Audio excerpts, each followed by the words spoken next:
Belajar dari sang mursyid Al-Habib Amin bin Muhsin Al-Hindwan radhiyallahu an. Beliau mengajarkan, dolim adalah menempatkan sesuatu bukan pada tempatnya. Ada 3 macam dolim. Yang pertama, dolim kepada Allah subhanahu wa ta'ala. Yang kedua, dolim kepada orang lain. Dan yang ketiga, dolim kepada dirinya sendiri. Dolim yang pertama adalah dolim kepada Allah subhanahu wa ta'ala, di mana Allah subhanahu wa ta'ala berfirman, inna syirka la zulmun azim. Syirik adalah paling besarnya dolim, sebab mengambil haknya Allah subhanahu wa ta'ala. Sehingga oleh Allah subhanahu wa ta'ala tidak akan dimasukkan ke dalam surga orang-orang yang syirik.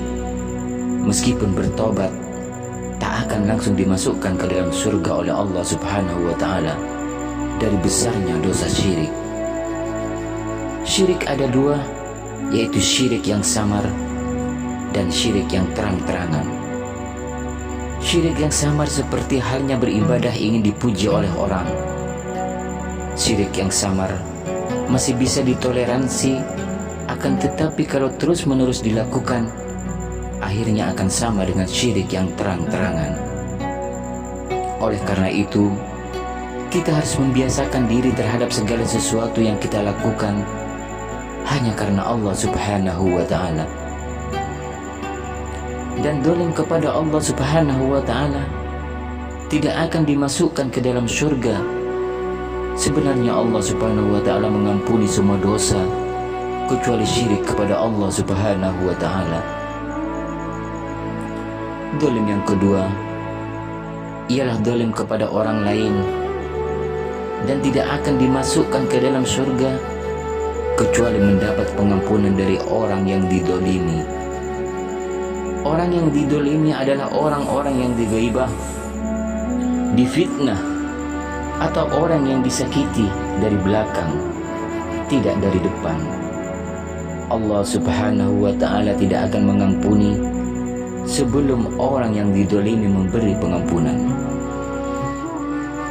Dan yang ketiga, dolim kepada dirinya sendiri.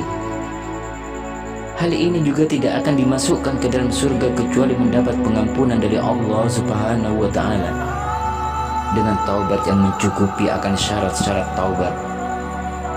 Dolim kepada dirinya sendiri misalnya meninggalkan kewajiban-kewajiban dan melanggar ketentuan-ketentuan, seperti halnya minum minuman keras. Ini dolim kepada dirinya sendiri, sebab hal tersebut akan mendapat siksa dari Allah subhanahu wa ta'ala. Oleh karena itu, harus bertaubat dengan taubatan nasuha. Ada taubat yang hanya dengan istighfar saja Allah subhanahu wa ta'ala akan mengampuni. Tetapi ada juga taubat yang harus dengan sholat taubat, dengan perjanjian tidak akan mengulangi lagi. Misalnya kita melihat sesuatu maksiat, tidak sengaja dan terlalu lama melihatnya, maka itu adalah dosa yang hanya cukup dengan membaca istighfar, maka Allah subhanahu wa ta'ala insyaallah akan mengampuninya. Akan tetapi kalau dosa-dosa yang besar, tidak hanya cukup dengan istighfar saja. Walau menurut orang-orang yang kenal kepada Allah subhanahu wa ta'ala, jangan melihat besar kecilnya suatu dosa, tapi lihatlah siapa yang didosai. Ya Rabbi,